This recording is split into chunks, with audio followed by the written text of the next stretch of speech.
he's not around. I gotta tell you, with everything going on in the Middle East, with everything going on in Syria, with everything going on even here in this country, we really need a perspective as to where our military people are at and the issues that they have. So I've asked again retired General Paul Vallely to come on with me. And General, it's such a pleasure when I have you on. I really appreciate your time. Thank you, Joe. Happy to be with you again. All right. Well, let's start off in our wonderful country. And you know, just the other day, the president again said he has no real plan. I mean, now we're going on, almost 2 years. He has no real plan to deal with ISIS, and he's waiting on a comprehensive plan from his military people. They immediately shot back and said, we've given the White House plenty of plans. They just don't like any of them, is basically what they said. I mean, seriously, we do have a plan to deal with ISIS, would you say? No, the Pentagon always is working on and updating any contingency plans they have for any threats against the United States. And they extend those into what we call op plans, operational plans. In other words, you can have a strategy and then you develop the operational plans to engage the enemy, the threat, using your armed forces, Army, Air Force, Navy, Marines, and what we call Joint Strike Force operations.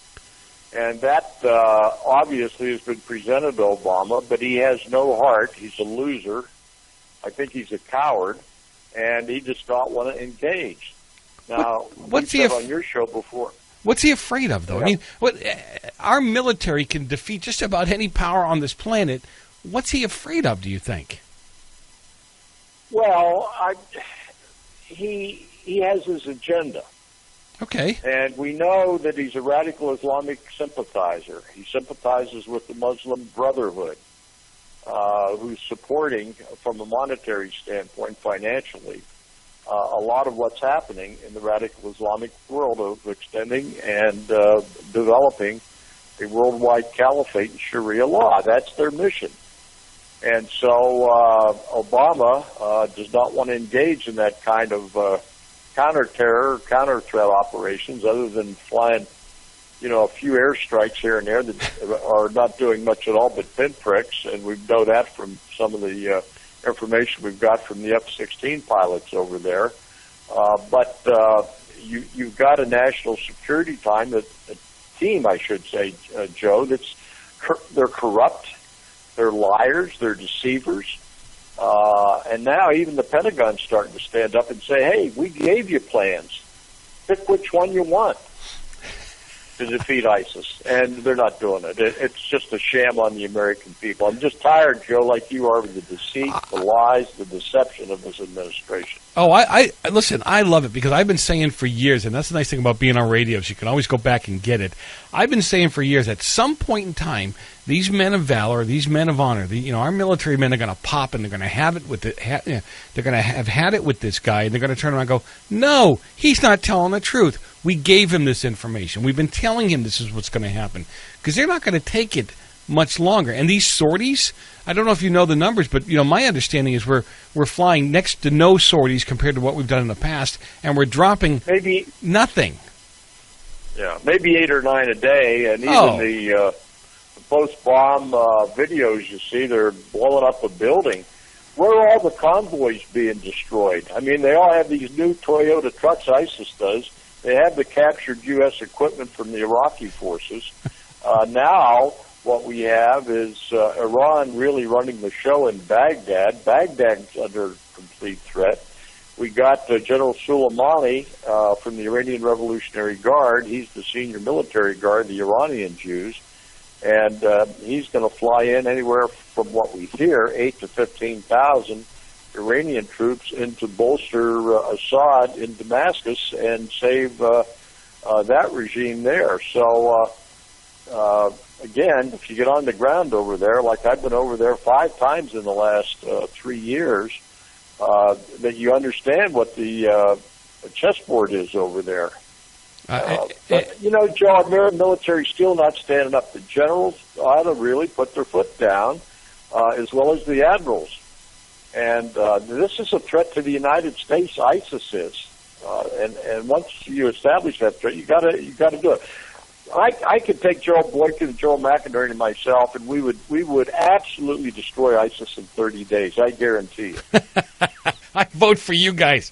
Listen, but if they go against him, all he's going to do is replace them, right? I mean, that's the only thing because he really doesn't want this fight. It's really obvious he's not interested in it. No. So if his generals start to push back, they're just gone, aren't they? Well, that, or we arrest him for treasonous activities. We have counted at least 14 different actions that he's taken that could be considered treasonous. Bringing the Muslim Brotherhood into the White House, supporting the Muslim Brotherhood against El-Sisi in Egypt, supporting the Muslim Brotherhood in Libya, supporting the Muslim Brotherhood operations in Syria. So, I mean, there's a whole list that we have put together at the Benghazi Citizens Commission on treasonous activities, not only by him, but by Kerry, by Clinton, the lying and deception of Panetta, of General Dempsey, as well as Hillary Clinton when it comes back to Benghazi. Yeah, but again. come on, So, the reality of it, who is going to go in and put handcuffs on him? Come on. Nobody. They're not going to do it. The Republicans are afraid of a black backlash. They said, first of all, he's black and white. He's not just black, but they're afraid of a black uprising. That's the word I get. And that's why you have Boehner, McConnell. They don't want to create any bad situation that's going to upset Obama. Obama just does what he wants to do. Yeah. So I hope the courts put him down and make some real big decisions on Obamacare and other things that set this guy back. Oh, he'll just whip the pen and paper out, buddy. You know what I'm saying? I mean, really, nothing is getting in. I mean, the spine that he has or doesn't have to get up and on the front end of this decision, basically to say, I do not understand why the Supreme Court took up Obamacare. I don't understand why they're sticking their nose where it doesn't belong. And if they come up with the wrong, if they come up with what I believe to be the wrong answer, then they're just wrong. Period. It's just amazing at what he believes that position to be. He really believes it to be a dictatorship. Oh, absolutely. Tyrannical.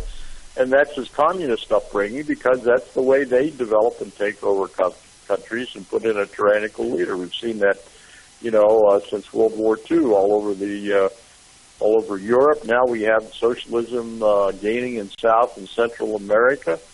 I mean, it is absolutely... it's just unbelievable, Joe, that we could let this country go down and commit national suicide that we're doing. But General, did right? Hey, Those kind of words. You're talking about local security, and obviously I'm there with you. I get it. I understand it. A couple of weeks ago, we had everybody up in arms about what was going on in Texas. The buildup of military troops. That they're only doing local exercises. But I've talked to a couple of my radio host friends in Texas and said, this is not new. This has been going on for years, just not at this level with with this many men involved. Does this concern you at all? Is this something that's different than the norm as far as you're concerned? Yeah, it is, only because it's being dictated and run from the White House through the Special Operations Command. What you're talking about is the Jade Helm exercises in 7 different states. Right. And it's really upsetting a lot of people with the military coming out now, being in their communities. And when we know full well that Obama would declare martial law at the earliest opportunity, if he could. We know he's trying to form his own national police force, for example. Unreal. Just the SS in the U.S., right? Basically, it's just sick, just sad. And those are areas where if the Congress would step up, if the Republicans with a spine would step up, they could pretty much bring this thing, either stop it or bring it to a crawl, but they refuse to step up and step out. It's just amazing to me. Well, that's right. And they won't stop the money. They won't stop funding Obama. I mean, it's just, it's just minimal of how they've shut off some funds, but they need to shut down a lot of things and quit giving them the money to do all of these things. Okay, so Boehner doesn't have enough courage to do it. All right, so your concern isn't necessarily the actions that are taking place in Texas. It's the people running it, correct? Well, it's what they may have been told to run an exercise. This is an exercise, a training exercise. And I've seen the document, but it gives them plenty of latitude to start talking about, well, how do you control military operations or how do you control the civilian population if they rise up? And that's part of what Obama's trying to do. And the question came out again, will the military turn on the American people if Obama decides to do any kind of a martial law activity? That's what the American people are concerned about. You know, I've asked you this question before, and I'm not doing it just to make you nuts, but I want my people to hear this too. I just really, generally find it hard. Maybe I'm a Pollyanna. I don't think our guys will turn on us. I just don't believe that our guys... I don't either. Okay. I don't either. Yeah, I agree. But I'm worried about the senior leadership in the military, whether they'll follow the orders of the White House or they'll stand by and protect the American people. That's my biggest concern. Forgive me for being so cold and crass about it, but my attitude is some of these young guys and the military guys I talked about, the minute somebody gives an order at a higher rank that says, fire on those civilians, I'm believing that those military men are going to turn around and just shoot that lieutenant, general, sergeant, whatever, right there where he's standing. I agree. I agree. No, I agree. Yeah.